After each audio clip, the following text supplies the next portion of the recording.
April 30th, 2020, around 6 a.m., a call came into the Cold Mountain Police Department in Ukraine. The report was chilling. A naked woman was walking down Poltava Way. When officers arrived at the scene, they found the woman in a highly disturbed state. In one hand, she clutched a knife. In the other, a bag containing a severed woman's head. Why did such a horrific and mysterious incident occur in a small, peaceful town? What is the reason behind this? And is everything really as obvious as it seems at first glance? Social media was set ablaze by the shocking news. A naked woman was running down the street with a human head. Public forums were soon flooded with terrifying photos and videos of the incident. Later, it was revealed that the woman in question was 38-year-old Tetiana Pianova. At the time of her arrest, the woman was running naked through the streets, brandishing a knife. She was pursued by 4 police crews. When detained, she was sober and had no history of mental illness, according to psychiatric records. Shortly after, a call came into the emergency services from a man in the village of Podvorky. Tetiana's 40-year-old brother had discovered the decapitated body of her 13-year-old niece in their home and called the police. The man lived in the house with his sister Tetiana and her daughter. A young girl named Christina, the 13-year-old daughter of Tatiana, has been found dead. Christina was a 6th grade student at the Podvorskaya Lyceum. Those who knew her spoke well of her. She was diligent and hardworking. According to acquaintances, the family lived in poverty, but the girl was always well cared for. Social services stated that there were no concerns regarding the mother's care for her daughter. According to information gathered by the Child Protection Service, the mother is characterized positively. The school, the village council, and medical institutions also provide favorable feedback regarding the mother. There were no complaints concerning the upbringing of the child. According to the school's data, the girl was an average student, always well-dressed, and provided with everything she needed. For Tatiana, Christina was not just a daughter, but a true ray of sunshine. The girl had a beautiful voice and dreamed of developing her talent, achieving great success. Despite the difficult financial situation, Tatiana believed in her daughter's abilities and made the resolute decision to enroll her in music school. It was not an easy choice, but Tatiana believed this would open doors to a successful future for Christina, where she could fully express her talent and creativity. This deep maternal love and devotion is underscored by Tatiana's unwavering faith in her daughter. Tatiana worked 3 jobs to provide for her daughter. However, she was somewhat emotional. At even the slightest slight against Christina, Tatiana would rush to every possible place, including the school, and get into conflicts with other children to defend her. She constantly emphasized that her life only had meaning because of Christina. These words are confirmed in her correspondence with a friend, where she repeatedly expressed this sentiment. Christina is already a bride, almost caught up in height, can be unmanageable at times, but we manage. It's the transitional age. She is really great, my support and pillar. I love her very much. As for me, everything is fine. I'm working like everyone else, and things are okay. Not great, but okay. I need to take care of my health. I left the restaurant, worked until January 1st, and then left. I got tired of working without days off. The mother and daughter had lived in this house for more than 10 years. The father hadn't been seen for a long time, and the woman's brother Anton also lived there. The family lived in poverty, but the woman didn't drink, and no one could say anything bad about them. The girl attended school, but due to the quarantine, she stayed home. One of the neighbors mentioned that they gave the impression of being a quiet and close-knit family. Of course, this all came as a huge shock. The mother loved her daughter dearly, as they say. She gave her everything. There were never any complaints. They always lived normally, peacefully. Christina's father left the family a long time ago. Many in the village saw him for the first time at the funeral. The man claims that he last saw both his daughter and ex-wife a week ago, and everything seemed fine. The last time I saw them was on Sunday, just last week. The girl was cheerful, full of life. The mother kissed her. It seemed like everything was fine. The life of this family was difficult. They were a large family. Tragedy struck when one of the brothers died. Another battles with alcohol addiction. And yet another is unable to hear or speak. Tatiana's parents, unfortunately, couldn't cope with the weight of their problems and began to abuse alcohol. They had to live in modest conditions, constantly struggling with financial difficulties. Rumors spread that someone in the family had taken out loans, putting the house up as collateral, and there was a looming threat of losing it. The house where the murder occurred is located right at the entrance to the village. Along the entire street where the tragedy unfolded, drops of blood could be seen. According to neighbors, on April 29th, Christina, who had just turned 13, was supposedly celebrating her birthday. A group of friends came over, and there was a gathering. Colleagues of the deceased woman claim that she worked until 11 p.m., then met with Christina and went home. Neighbors said the lights in the house where the tragedy occurred were on all night. The day before, the mother and daughter were calmly tidying up the yard. Here's what the neighbor had to say about it. Last night, I heard the dogs barking. I couldn't sleep. I still can't believe what happened. This is clearly something to do with the mind, because in my opinion, no sane person could do such a thing. Within the next half hour, Tatiana likely inflicted the fatal knife wounds on Christina.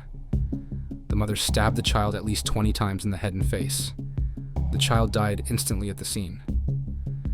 After the murder, Tatiana Pianova used a knife to sever the head from the body, placing it in a plastic bag. An hour later, she left, carrying the head in the direction of Kharkiv. Tatiana wandered all night with the bag and the knife. It was only near dawn that she undressed.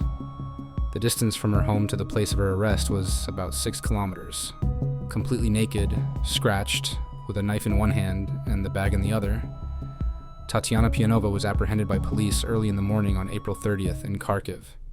What exactly happened in the house that horrific night remains a mystery. The absence of witnesses makes it impossible to clearly determine the sequence of events. The chilling circumstances of the tragedy leave no doubt that, behind the closed doors of the house, a brutal and horrifying murder took place.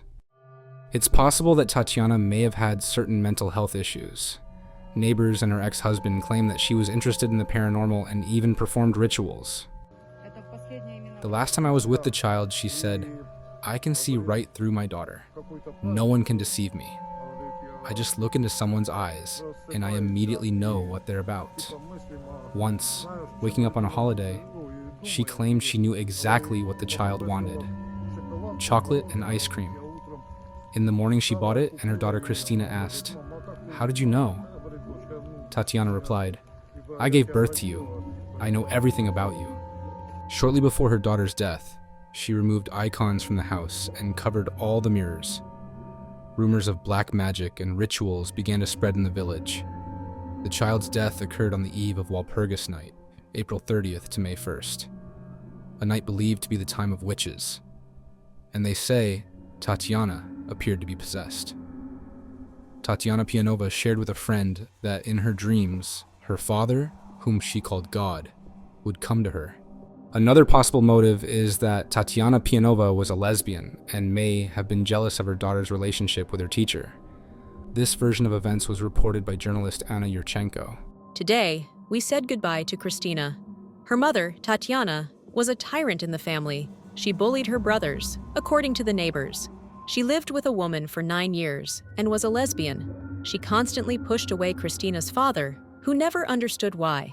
Tatiana would drink too much at times, and during those moments, she became aggressive. Teachers at school mentioned that Christina was an excellent student, and they saw how closely her mother watched over her, even calling her an exemplary parent. A family friend told us that Tatiana fell in love with a woman who was Christina's class teacher and began to visit the school often. The principal even threatened to file a police report against her. One theory suggests that Tatiana may have become jealous of the teacher's attention toward her child and killed Christina out of jealousy. The motive may have been Tatiana's jealousy toward her daughter's father after the girl expressed a desire to live with him. According to a family acquaintance, during an argument with her mother, Christina stated her intention to go live with her father. This caused a serious outburst from Tatiana, who made hurtful comments toward Christina, implying that her daughter had sold herself. Such a reaction may point to the mother's jealousy of the child's father. Testimonies from friends and relatives suggest that she may suffer from mental disorders. This could be one of the factors that led to her erratic behavior and violence.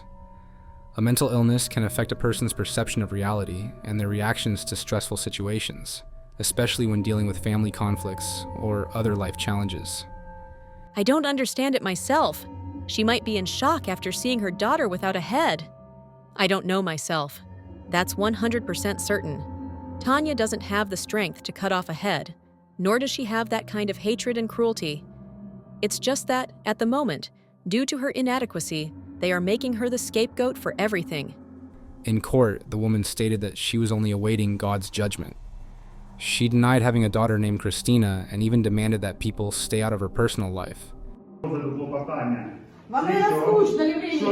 Властелин нет, вам не надо было время потратить. Что вы вот это фигурите? Да не толкай меня, ты меня рожал, что ты меня трогаешь. Пожалуйста. Так, підозрювана п'янова. Ви почули Я не пьянова! Где вы взяли такую информацию? Послухайте ще раз. Я вам еще, я не буду слушать, если разговор не обо мне, он не нахер. Ви можете хвилиночку Не хочу я слушать. помовчати. Вы понимаете, что не хочу я слушать. Хвилиночку У меня помовчати голос должен і отвлекать. буквально хвилиночку мене... Я не буду вас слушать, потому что я не являюсь тем, кого вы мне представляете. Суд вас попередив. Мне суд какой суд? Ваш? У меня Божий суд ждет. Нет, я не буду. Скажіть, будь ласка, ви будете Не підтримати буду я слушать, я не буду. Вы слышите меня? Почему я должна вас слушать, а вы меня нет? Вы радуетесь своей. Нравится своя личная жизнь? Нечего лезть в чужую семью. Чужая семья — это всегда потемки. Запомните. Хорошо? Спуститесь с небес на землю.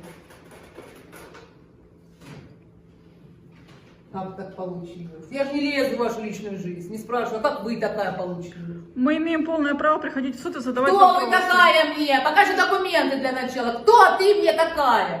Я представитель средств массовой Покажи, информации. корочку, покажи. Я вам сейчас покажу. Ну давай, не облав, так ты сразу должна носить и показывать мне ее. А где она? Что, вздыхаешь? Сралась? Бежком нахваталась? Ты кто? Ты в жопе сидишь, ты кто? Ты никто. И звать никак вас. Рассказывайте мне сказки. На землю спустились. Что ты мне показываешь? Зоны, да? Нет, ошибка молодости, перепутала. Не зоны. По понятиям не живу. Это ошибка молодости. 16 лет и забеременела. Что еще раз сказать? Что еще раз сказать? Много будете знать. У меня не Кристина, а Ева, чтобы вы знали. Все? Есть питание? Нет питания. А скоро будет Адамчик. Все в порядке. За дочь свою я проливаю вашу.